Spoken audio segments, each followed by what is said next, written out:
What you saw in the thumbnail was the circle of fifths, and it is the most important concept you will need to know as a musician, and it is a must-have in your arsenal. It is seriously going to help you a lot with your musical journey, wherever you're at right now. So I'm Scarce and today we will be diving into the circle of fifths and how it can help us with our understanding of harmony in the music we listen to today. And once you complete this video, you will understand everything that has to do with the circle of fifths. So without further ado, let's begin with musicians. How will this thing help musicians? Well, we can really look at this in two main perspectives. So the first perspective we'll be looking at is the performer. And the performer is basically someone who plays music. I mean, they perform. And what they have to do is interpret whatever the composer basically writes down in his little music sheet.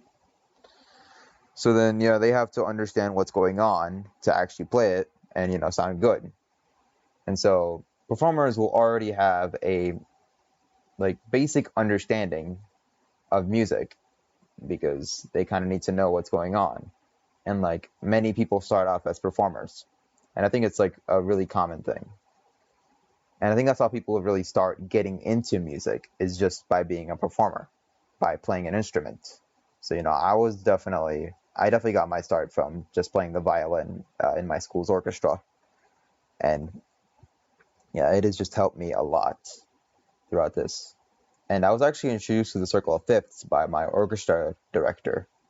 And yeah, he introduced this out, and it helped a lot when I was just going through my music and just understanding what I'm trying to do. And even just by having a basic understanding of the circle of fifths, it can take you a long way. So the performer really only needs to know what the circle of fifths is. And so, what is the circle of fifths? Well, the circle of fifths is basically just a way to order the 12 tones that we have in music, or at least the Western music, because we use 12-tone equal temperament. Other parts of the world might use a different temperament, but 12-tone is the most common that you'll see so far. It is pretty much like the universal language. It's pretty much just like English for music, right? So we can go ahead and we can see that there are indeed 12. So 1, 2, 3, 4, 5, 6, 7, 8, 9, 10, 11, 12. And it is all neatly put out in this circle. So how did we get the circle? Well, we get the circle by just starting off with one note.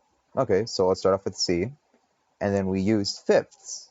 So this is where the circle of fifths come along, or this is where the fifth and circle of fifths come along. So we get C, and then we go up a fifth, so that's going to be 7 semitones, and I'm going to pull up this piano to show that. So we get C, 1, 2, 3, 4, 5, 6, 7. So that'll be 7 semitones, so that'll be G. And from G, we go 1, 2, 3, 4, 5, 6, 7, D, and then we can go from D to 1, 2, 3, 4, 5, 6, 7, to A, 1, 2, 3, 4, 5, 6, 7, E, and then you can see this, it matches C, G, D, A, E, and we can go up again to B, up again to F flat or G flat. I mean, they're both enharmonic, so basically they're the same note. And then we can go up again by a fifth to get D flat, A flat, E flat, B flat, F flat, or what, F flat? No, it's F. Okay, so then so here's what's interesting. So once we reach F, then if we were to go 1, 2, 3, 4, 5, 6, 7, we reach back to C, and then it starts all over again. And so you see how this cyclical relationship that we use the fifths for, it creates this circle. And that's how we get the circle of fifths. Pretty neat. But instead of going up by fifths, we could also go down by fifths. So instead of going C, G, D, A, E, we could go C, F, B flat, E flat, A flat. So yeah, it'll just basically be the same thing, except instead of going up, we go down. So C, 1, 2, 3, 4, 5, 6, 7, and then we get F, and then 1, 2, 3, 4, 5, 6, 7. We get B flat, and then we'll get E flat, and so on and so forth. But instead of going down by fifths, we could actually go up by fourths. So what do you mean by we could go up by fourths instead of going down by fifths? Like, what's the point in that? Okay, let's see. So if I were to go down by fifths, it would go 1, 2, 2, 3, 4, 5, 6, 7. So that would be, what, F, right? Okay, so let's try C again, but let's go up a fourth. So that'll be 5 semitones. So that, 1, 2, 3, 4, 5. I think we've seen this note before. If we went down from C, we would go, yeah, if we went down by a fifth, we would go to F. Lower, right? So we're going down, we'd get to F. But if we're going up by a fourth, we'd get F. Huh. So yeah, instead of thinking about going down the circle of fifths, or instead of thinking we're going down by fifths, we can actually think about going up by fourths if we're going counterclockwise. And so this could also be called the circle of fourths if you're going clockwise, or if you're going counterclockwise, and the circle of fifths if you're going clockwise. And yeah, I have heard the circle of fourths, and my first time hearing it, I was like, what is that? Like, is that like a different circle? No, it's the same circle. It's just one's going clockwise, one's going counterclockwise. And yeah, it's just important to note that because, yeah, people mention it, and I just want to help clarify that. So yeah, we have the circle of fifths, circle of fourths, and now why? Like what good can come with separating it out by fifths? Well, we can look at the keys. So we can look at the major keys and how they correlate with how many sharps or flats they have. And so we can start off with C, which has no sharps or flats, and we can go up the circle of fifths and we can get 1 sharp, and then we go up another fifth, we get 2 sharps, another fifth, we get 3 sharps, another fifth, we get 4 sharps, 5 sharps, 6 sharps, 7 sharps. Yeah, okay, we get the deal. So yeah, you can see how by going up each fifth, we increase 1 sharp, right? So yeah, that's a really neat pattern, and yet patterns are good. I mean, especially in music, you like to hear patterns. I mean, repetition legitimizes, right? So, yeah, then we start from C again. We could also go down by fifths or up by fourths. So yeah, we can go, yeah, down over here to get 1 flat, down again to get 2 flats, down again to get 3 flats, 4 flats, 5 flats, 6 flats, so on and so forth, right? So yeah, that's pretty neat. And yeah, this is all dealing with major. But you know, some might be like, yo, where's the minors at? Okay, pause. Sorry about that. Oh god.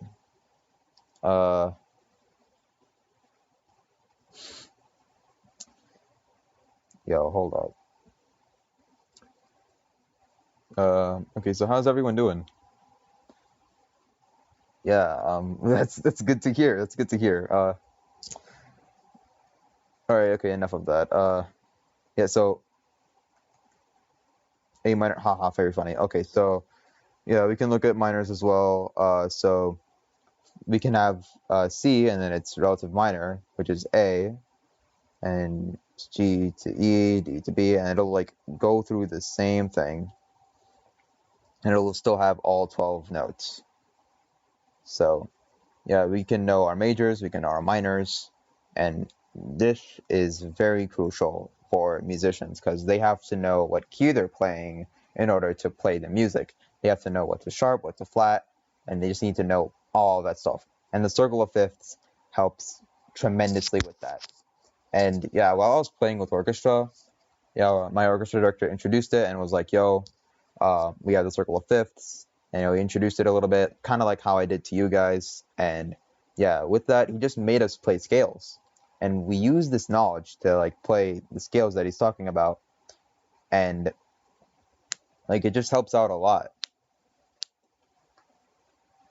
And yeah, it's just a really useful tool.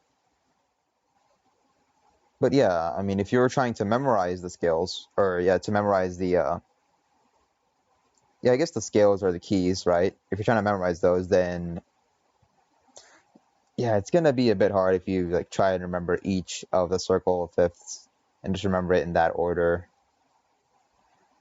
Like, yeah, I think it's just hard as it is like that. So what I like to do instead is for any of these ones that have sharps in them, I would like to look at this accidental, or yeah, I like to look at this, right, the sharp, and then I would move it up by one semitone. So from F sharp, we go up, and that would get us to G. Okay, neat.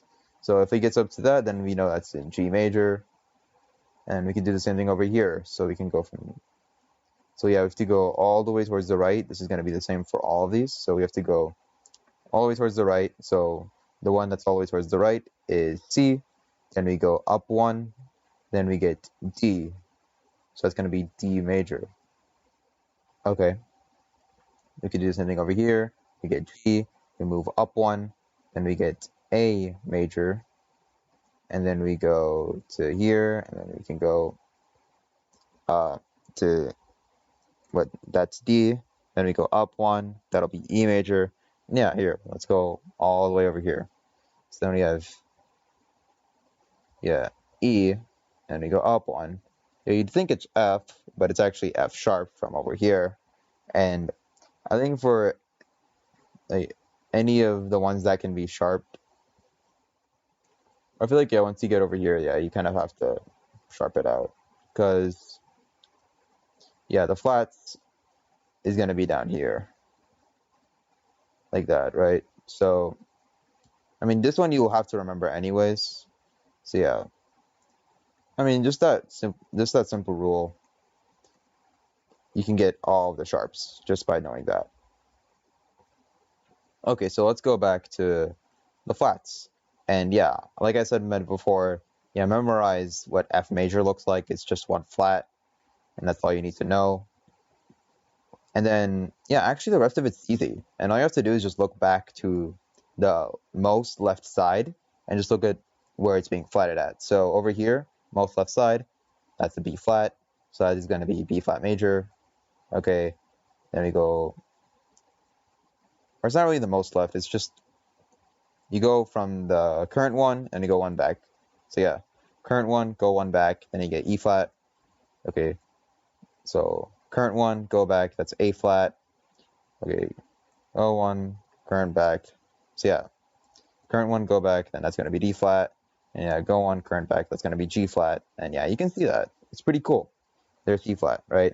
So yeah, go on, go back, and then it's going to be C flat. It's neat.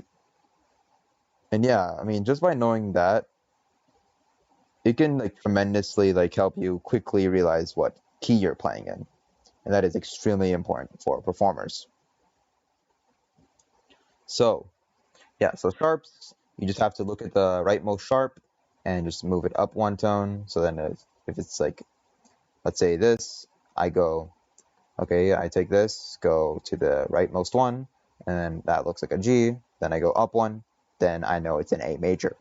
Okay, so then for flats, you just have to look at the current one, and you go back one flat, and you just see what the flat is. So if I were to go look at this one, then I'd go to the current one, go back one flat, and then I look at it, and that is a G flat. So it's G flat major. Okay, cool. So yeah, that's how we identify, keys that are sharp, keys that are flat, and just knowing this is very crucial and is just a really good thing. And that's pretty much all you really need for like the basic understanding of the circle of fifths. And it just helped me a lot when I was playing music. So now we can go ahead and move on to our second perspective, which is the composer slash analyst. And yeah, these people, like, instead of having to interpret it, they're actually being the ones that are creating the music for them to interpret. The composers, that is. The analyzers are actually the one that is interpreting, like, what the composer is actually trying to do. It's not like they're interpreting the music to play it. That's the performers. That's like part of it. But the analyzers actually like take a broader look at the music itself and just question, like, what is going on? Like, why does this sound the way it is? Like, they're going a bit more broader to that aspect. And I actually like to think that the performer is like a subset of the analyzers. So like the performers already like get the basic idea, and they already do like a bit of analysis by looking at the piece itself and just being like, okay, like what sharps or flats it has, or what key it's in. Yeah, like what key it's in, and then like what time signature it is. Like they know like the basic music theory behind everything, right? That's how like that you kind of need that to play. So they already know that. But the analyzers, they take that but move it to another level. And composers are just like, yo, I'm gonna just make whatever I want. And like, yeah, both of those, composers and analyzers, both need like a really good understanding of the circle of fifths. And we will dive even deeper with this perspective. And so, yeah, the composers and analyzers already know what the circle of fifths is, but they will also know how to use the circle of fifths efficiently and to get like and squeeze literally like the most out of it. So let's go ahead and squeeze out whatever we got left by talking about the brightness and darkness in the music we listen to. So, there might be some times where you will listen to a music, right? It'll like sound normal, and then it'll like get brighter or darker. Like it'll just feel different, right? And the reason that is because it is moving in the circle of fifths. So if we start at C major, right? We begin the piece at C major, then if we were to move over to G major, then you will see that it increases by 1 sharp. And by increasing it by 1 sharp, it makes the piece a bit brighter. And if we were to increase that up again and add more sharps, it'll make the piece even more brighter. And we can keep on doing that, and it'll just increase it more and more, and it'll be like maximum bright, low bright, medium. Like this is all shades of bright, right? And this will be the opposite if we were to go down. So if we were to go down from starting at C major, we go down to F major, then it will be darkening it. It'll become more darker. So you can see that through there. So from C major, it'll go to F major, B flat major, E major. Like it'll just become darker. So yeah, it's really cool. And yeah, you should try listening to it, just listening to how bright or dark it gets. And if you get that feeling, then it is definitely the circle of fifths doing its action. And it is just one of the cool things that you should know about that. And yeah, the reason why like it does that is, yeah, I mean, again, the sharps and flats, but also you could also look at it in terms of modes. So yeah, this would be C major, so that'd be Ionian if we're using modes. And we can go up to Dorian, so that'd be B flat major. So that's going to be, yeah, C Dorian, and then,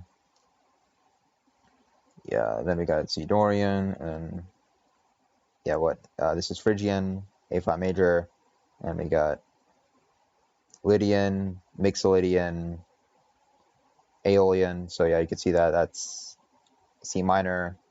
That's what Aeolian is. And then we go to Locrian, and yeah, we go back to Ionian. Okay, so we can look at it in terms of that as well. And if you take the modes and rearrange them to like the most brightest to darkest by using keys, then yeah, you'll get the same thing, right? So yeah, it'll just be ordered like this instead. So you could look at it in terms of modes, or you can look at it in terms of keys. I prefer looking at it in terms of keys because that just makes more sense. Like, you could just see it in action, right? Okay, more sharps, more brighter, more flats, less brighter. So basically, yeah. I mean, it could also work inversely as well. So, less sharps, more darker, more or less flats, more brighter. So you can look at it in that way as well. So yeah. So yeah, clockwise is going to be brighter, counterclockwise is going to be darker. Okay. So yeah, you can get the brightness and darkness of the music, but you can also get distance by just moving around the circle of fifths. So like if I were to move from C to G, you notice that it's a small difference, right? It's not that big. But if I were to go from like C to like, let's say B, that's a pretty huge difference. Like most of the stuff that you hear, like if you notice like a big jump or something that sounds completely different, that is definitely it moving away. That is definitely the circle fifths just going ballistic, just going all over. But yeah, if you like hear it slightly change, then it's probably just closer to whatever tonic key it is. So like if we were in C major, then you can look at its relative majors, and yeah, we can just kind of interchange through there, and it'll sound like similar. It'll sound like unique, which is really cool since, I mean, if you're trying to make music, you don't want to make it sound bland, right? So like, yeah, you can borrow chords from like G major or F major or its relative minors or, anything like that, right? And you can just make it like, kind of huddled up and just like not really change as much. Or you can like go ahead and just go all out and just go all over, right? And yeah, you could also just go like down, right? So you can like go close up like that. So you can go down the circle of fifths, like you can start with A major, then you can go to D major, G major, C major, like that. You can just go down like that as well. Or, you can just skip around. Like, it's really your choice.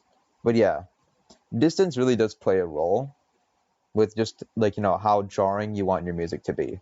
Like, if you want it to be like all out, or if you just want it to like be unique, but like, also have like different stuff going on, right?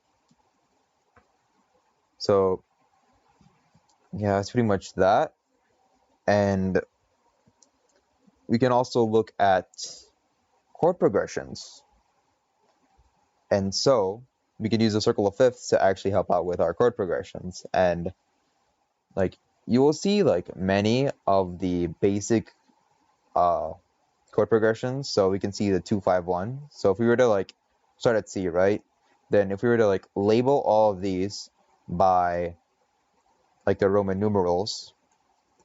So yeah, C, like if we were to go like, yeah, C, that'd be 1, D2, E3, F4, G5, A6, B7. So if we were to do that, then yeah, C would be our 1, D would be our 2, E would be our 3. Okay, and then yeah, F will be our 4, that's all the way up there. And G5, A6, B7. So yeah, we're going 1, 5, 2, 6, 3. So 1, 5, 2, 6, 3, 4, 7. Okay, yeah, we can also just go like, yeah, 4, 1, 5, 2, 3. Oh god, okay. Last time, I promise. So yeah, there you go. 4, 1, 5, 2, 6, 3, 7. Nailed it. Okay. So yeah, it'll be like that, right? So if we were to rearrange it like that, then yeah, we get 1, 5, 2. Okay, let's see 2, 5, 1. So yeah, 2, 5, 1. Oh wow, it just goes down the circle of fifths. And that's why it's used a lot. It's just really comfortable. Like it's just, you just go down and that's it. It's like nothing too jarring. It's just a really good progression. Like it's just 2, 5, 1. And then yeah, another really popular one in jazz or in general is just the 6, 2, 5, 1. So that's also what you'd see. So yeah, there's the 6, like we mentioned, 1, 5, 2, 6. There we go. So the 6, 2, 5, 1. That is also present in the circle fifths, and it is also going down like that. And yeah, you can also get like the classic 1, 4, 5, 1 using many classical music and stuff like that. So you can see 1 and yeah, 4, 5, 1, and it's just using its relative majors in that. And yeah, that's also pretty neat. So I mean, I feel like anything, yeah, again, anything close is gonna sound good. It's gonna sound like natural. It's gonna sound smooth.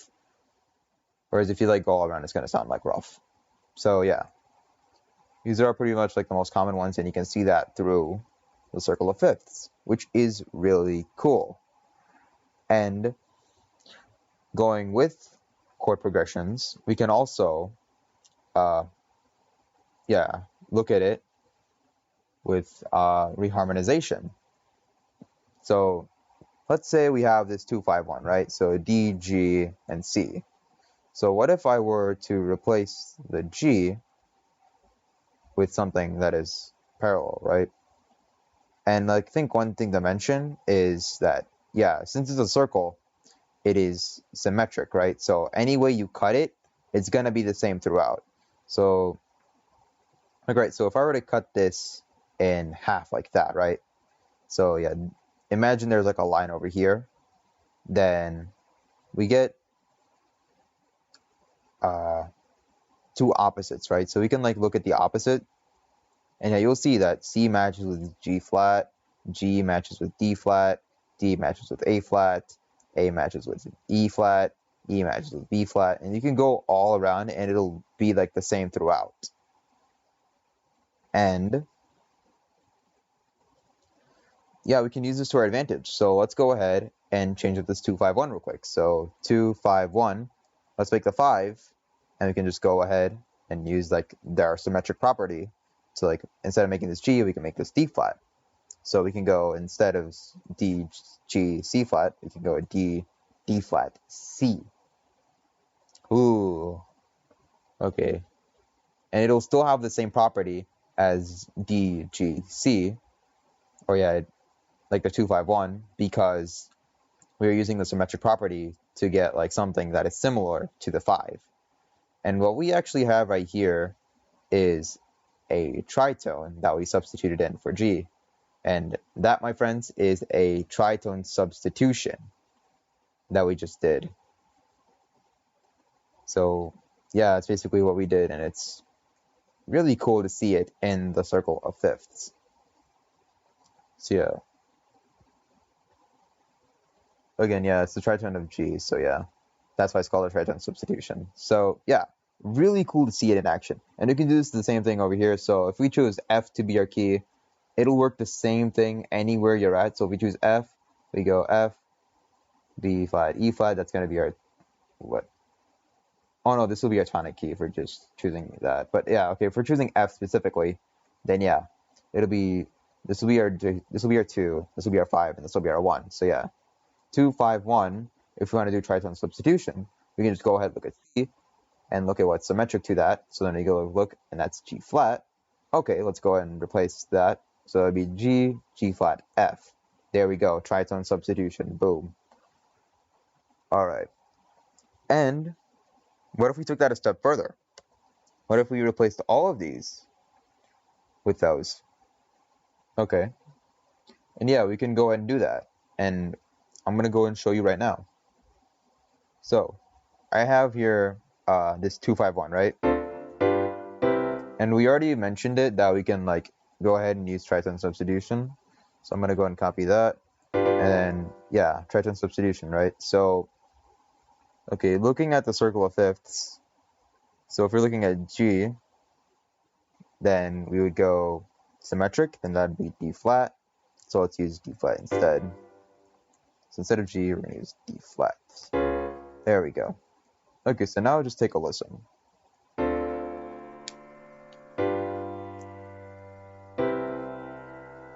Okay, that's our normal progression.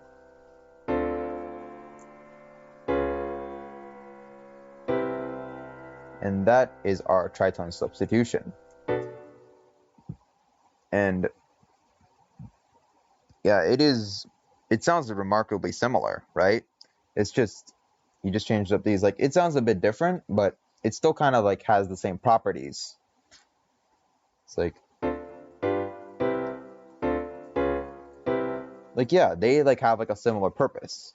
And yeah, using the circle fifths to kind of like get those chords really helps out like finding those chords, which is really cool. You can like swap out and interchange the chords within a chord progression, and it's just really sick. And you know what? Let's just do that right now. So let's go ahead and look at what we have. So we have D and then C. So let's go ahead and get that. So we have D. Let's go look at what's symmetric to that. We have A flat. So we have A flat, that's going to be our D, and C, that's going to be our G flat. Okay, so let's go ahead and replace those then. So D is going to be, oh, what happened? Okay. There you go. So D is going to be A flat. Okay, we already kept that. And then let's go and replace C with G flat. Okay, so now let's hear how this sounds now.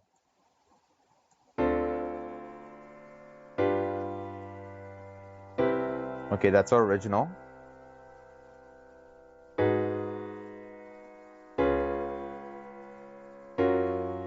Ooh, and this is our new progression that we did by just substituting those out with whatever symmetric. Yeah, sorry about that, I was interrupted, but yeah, going back to chord progressions and reharmonization, yeah, we can see that there is a 2-5-1, so that was our original, and we just went ahead and flip them around using the symmetric property of the circle of fifths, and we get A flat, D flat, G flat, and they will sound pretty much exactly the same as this because of how it is related in the circle of fifths. So you can see that the 2-5-1 is just going down the circle of fifths, and this is going down as well since we're going A flat, D flat, and G flat. So we're also going down as well. I mean, remember, counterclockwise equals going down or going darker, whereas counterclockwise is going brighter. So yeah, I mean, yeah, it can look a bit surprising. It can look a bit like confusing, especially since it's a circle. But yeah, just remember that. So yeah, here we are. It's really cool. And then yeah, you can go ahead and like replace our original ones, and it'll still sound same. It'll still have the same property. So here, this is one example. And here's another. Okay, I was about to do another tritone substitution example. You don't need that. There we go. Here's another one. So here we go.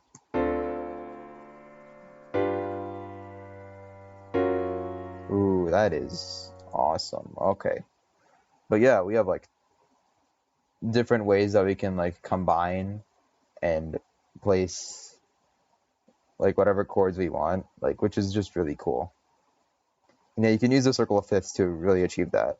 And so let's try this again with this progression. So let's go look at this.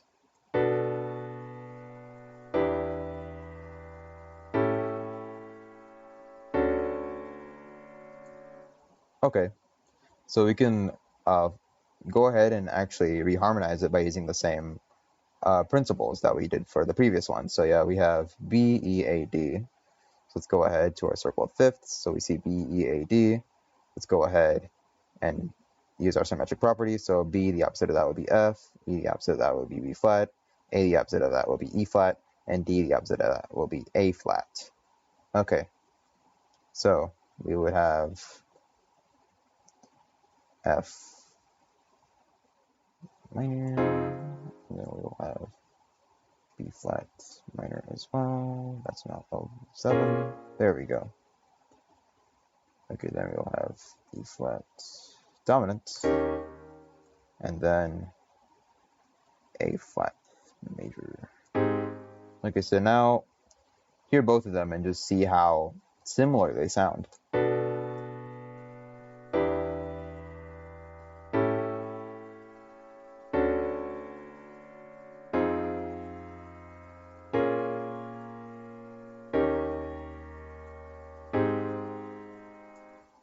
And there we go.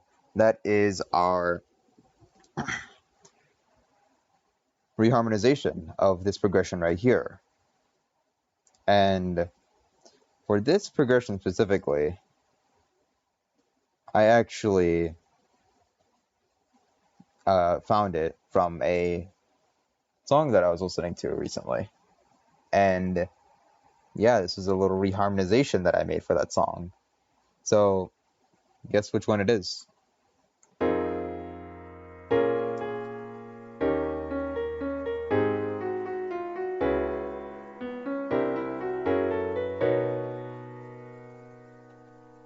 Pretty cool stuff. Alright, so yeah, there's so much that you can do with the circle of fifths. And hopefully you see that with the examples that I put out. Uh, and like hopefully that gives you more of a clear idea as to why I say that this is the important thing that every musician must know. And it's just because there's so much that you can do with the circle of fifths. And like I think there might even be more, but I mean if there is, please mention it down in the comments. Like I would seriously appreciate that. But yeah, I mean just learning like going deeper into the circle of fifths was definitely something that I like didn't really think I would be able to do, but once I got there, it just I learned so much and it just helped me more as a musician. So like, I mean, I started off as a performer, so I already knew like the basics, but like again, like wherever you're at, like just try and get deeper into it. Like if you really like music and you just want to like learn more, like just try getting deeper into the subject and it's just gonna help you a lot. And hopefully this video like gave you pretty much everything you have to know about the circle of fifths. And yeah, thanks for watching and take care and have fun. See ya.